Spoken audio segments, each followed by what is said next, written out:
देश की राजनीति में एक सवाल बार बार खड़ा होता है कि क्या विरासत सिर्फ इतिहास होती है या सत्ता की सबसे मजबूत सीढ़ी। लखनऊ से आज यही सवाल और गहरा हो गया।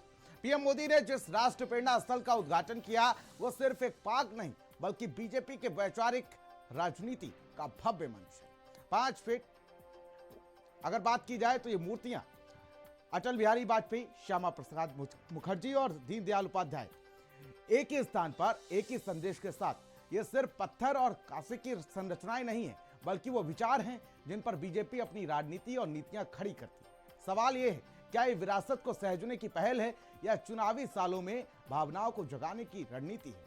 क्या स्मारक बनाना ही काफी है या फिर इन विचारों को जमीन पर उतारना ही असली परीक्षा है? रिपोर्ट के साथ।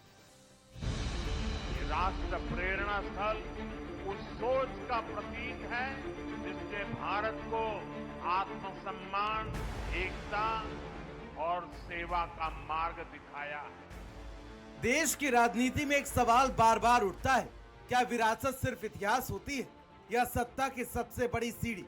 लखनऊ हो या दिल्ली, पार्क हो या संसद, मूर्तियां खड़ी हैं, नाम चमक रहे हैं और राजनीति विरासत के सहारे अपनी जड़ें और गहरी कर रही है। बीजेपी ने आज लखनऊ को बड़ी सौगात दी है और नाम दिया है राष्ट्र प्रेरणा स्थल।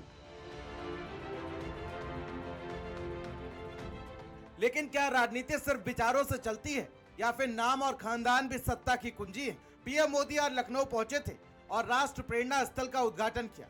लखनऊ में आज सिर्फ एक पार्क नहीं बल्कि इतिहास और राजनीति का भव्य संगम नजर आ रहा था। 3 शिखर पुरुष, 65 फीट की मूर्तियां एक साथ एक ही स्थान पर पीएम मोदी ने खुद उद्घाटन किया। लेकिन क्या आप जानते हैं, इन मूर्तियों के पीछे सिर्फ एक कला नहीं बल्कि राजनीतिक विजन और एजेंडा भी छिपा हुआ है।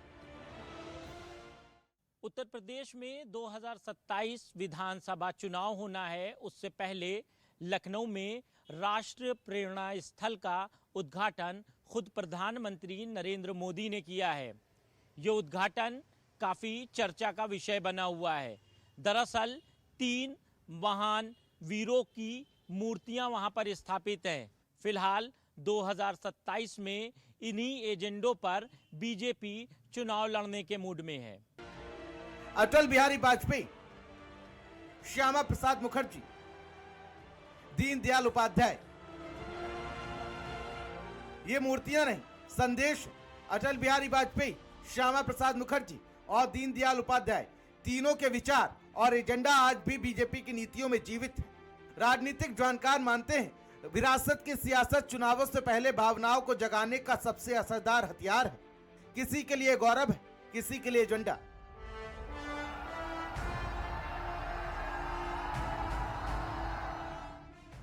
पैंसठ एकड़ में फैला पार्क 230 करोड़ से निर्मित। अटल बिहारी वाजपेयी के जन्म शताब्दी के अवसर पर बना यह स्थल सिर्फ स्मारक नहीं, राष्ट्र प्रेरणा स्थल है। यहां दिखाया गया है कैसे बीजेपी ने अपने संस्थापक और वैचारिक शिखर पुरुषों को लक्ष्यों को आगे बढ़ाया है।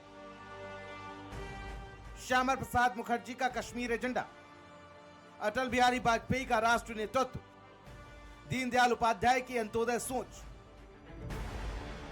ये तीनों विचारधाराएं आज भी केंद्र और राज्य की नीतियों में झलक रही हैं। मूर्तियां सिर्फ मूर्ति नहीं, राजनीति का संदेश है।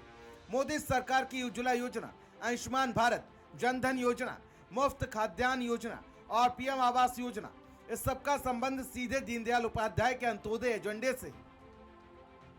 ये राष्ट्र प्रेरणा स्थल उस सोच का प्रतीक है जिसने भारत को आत्मसम्मान, एकता और सेवा का मार्ग दिखाया है। डॉक्टर श्यामा प्रसाद मुखर्जी, पंडित दीनदयाल उपाध्याय जी और अटल बिहारी वाजपेयी जी, इनकी विशाल प्रतिमाएं जितनी ऊंची है, इनसे मिलने वाली प्रेरणाएं उससे भी अधिक बुलंद है। और ये केवल एक स्मारक नहीं, ये भविष्य की राजनीति और विकास एजेंडे का प्रतीक है। बीजेपी के नेतृत्व ने इन विचारों को अपने शासन और योजनाओं में जीवित रखा है और ये सब आज सीएम योगी आदित्यनाथ के बयान में देखा गया।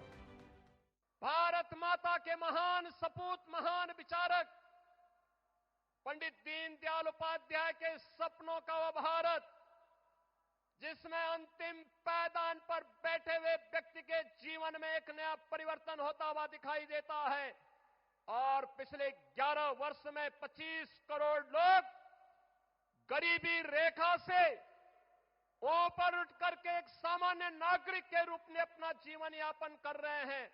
अंत्योदय के उस स्वप्न को साकार करने वाले और सरदेव अटल जी के सुशासन को मूर्त रूप देने वाले इन तीनों महापुरुषों की इस विरासत को आत्मनिर्भर और विकसित भारत के रूप में भारत के शिल्पकार, आधुनिक भारत के शिल्पकार, एक भारत श्रेष्ठ भारत के स्वप्न दृष्टा आदरणीय प्रधानमंत्री श्री नरेंद्र मोदी जी का आगमन आज लखनऊ की इस पावन धरा पर हुआ है। यानी लखनऊ का ये राष्ट्र प्रेरणा स्थल केवल 3 मूर्तियों का पार्क नहीं, बल्कि तीनों शिखर पुरुषों के विचारों के एजेंडे का संदेश है। और ये संदेश है, देश के विकास में वैचारिक निरंतरता जरूरी है। अब सवाल ये है, क्या सिर्फ स्मारक बनाना काफी है या जनता और नेताओं को इन विचारों को आज के काम और नीतियों में जीना होगा? स्पेशल डेस्क, भारत समाचार।